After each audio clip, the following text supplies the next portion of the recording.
মাঝে মাঝে মনে হয় কেন যে বাংলাদেশে জন্মগ্রহণ করেছি। হায় আফসোস, কিছুই করার নাই। আল্লাহ আমাদের কবে হেদায়েত দান করবে। বাংলাদেশের মানুষ আসলে নিজেকে মানুষ বলে দাবি করতে আসলে মাঝে মাঝে লজ্জা লাগে। আমরা এতটা হিংস্র হয়ে গেছি, পাড়া প্রতিবেশীকে আঘাত করতে আমরা একটু বিবেকে বাঁধে না। কথা ছিল যে আমার বিপদে আমার পাড়া প্রতিবেশী আমাকে সবার আগে সাপোর্ট দেবে, আমার পাড়া প্রতিবেশীর বিপদ হলে আমি সবার আগে তাকে সাপোর্ট দেব, তাকে সহযোগিতা করব। এটাই হচ্ছে আমাদের ধর্ম, আমাদের নীতি। কিন্তু আমরা ওটা বলে যে আগে সবার আগে পাড়া প্রতিবেশীকে আঘাত করি। কেন ভাই?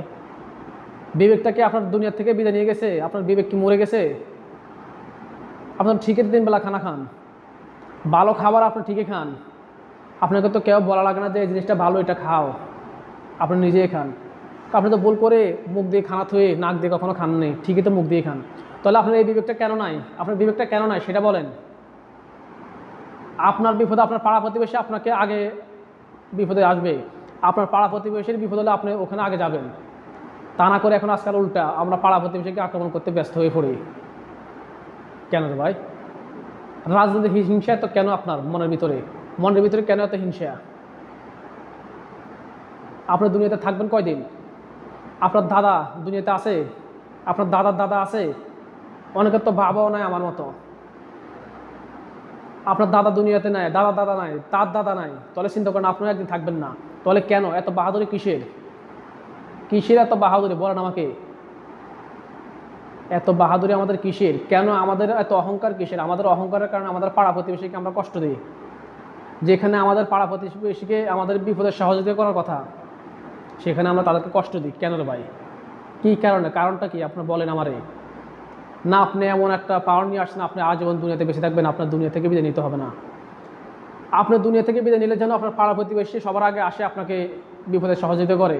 আপনার মৃত্যুর পরে যেন সবাই ইন্না লিল্লাহি ওয়া ইন্না ইলাইহি রাজিউন বলে, কেউ যেন না বলে আলহামদুলিল্লাহ, এটা যেন কেউ না বলে। এমন কাজ করে যাবেন দুনিয়াতে বেঁচে থাকতে। দুনিয়াতে বেঁচে থাকতে এমন কাজ করে যাবেন যেন আপনাকে দুনিয়াতেও সবাই সম্মান করে, মরার পরও সম্মান করে। দুনিয়াতে এমন কাজ করবে না যেন ভয়ে আপনাকে কেউ সেলাম দেয়, এরকম কাজ করে যাবেন না। যেন আপনাকে অন্তর থেকে সম্মান করে, আপনাকে শ্রদ্ধা করে, সালাম দেয় অন্তর থেকে, কেউ যেন ভয় না দেয়। এমন কাজ করেন। আপনার পাড়া প্রতিবেশী সুখে আছে না দুঃখে আছে আপনার সমস্ত খোঁজখবর রাখেন। যদি কোনো সমস্যা থাকে আপনাদের সমস্যার সমাধানের চেষ্টা করবেন। আর আমরা এমন অবস্থা আছে, আমরা সমস্যা না থাকলে যে সুখে আছে তাকে আরও সমস্যা জড়াই দিই। এমন একটা অবস্থা হয়ে গেছে আমাদের। আমরা এমন একটা মন মানসিকতা তৈরি করে ফেলেছি, অন্য কারো সুখ আমাদের সহ্য হয় না। আমরা নিজেরা চিন্তা করি সবসময় আমরা নিজেরাই সুখে থাকবো, অন্য কেউ সুখে থাকবে এটা আমাদের সহ্য হয় না। আপনার পাড়া প্রতিবেশী সুখে থাকুক এটা আপনার সহ্য হয় না কেন? আপনার কি বিবেক নাই? আপনাকে দুনিয়া থেকে বিদায় নিতে হবে এটা আপনার চিন্তা নাই? আপনার বাবার বাবা নাই, আপনার বাবার বাবার দাদার দাদা নাই, সবাই দুনিয়া থেকে চলে গেছে, আপনাকেও যেতে হবে। আপনার এই চিন্তাটা কেন নয় আপনার মনের ভিতরে বলেন? কবে আপনার এই চিন্তাটা হবে? যখন চিন্তাটা হবে আপনার মনের ভিতরে, এই সমস্ত চিন্তা করবেন যে আমি মানুষ, আমার কারণে যেন কারো কোনো ক্ষতি না হয়। আপনি এই সমস্ত চিন্তা ভাবনা করেন। আমার ভিডিওতে যদি কারো মনে কষ্ট দিয়ে থাকে তাহলে অবশ্যই আমাকে ক্ষমা করবেন। আপনাদের সবার সুস্থতা কামনা করে বিদায় নিচ্ছি। আসসালামু আলাইকুম।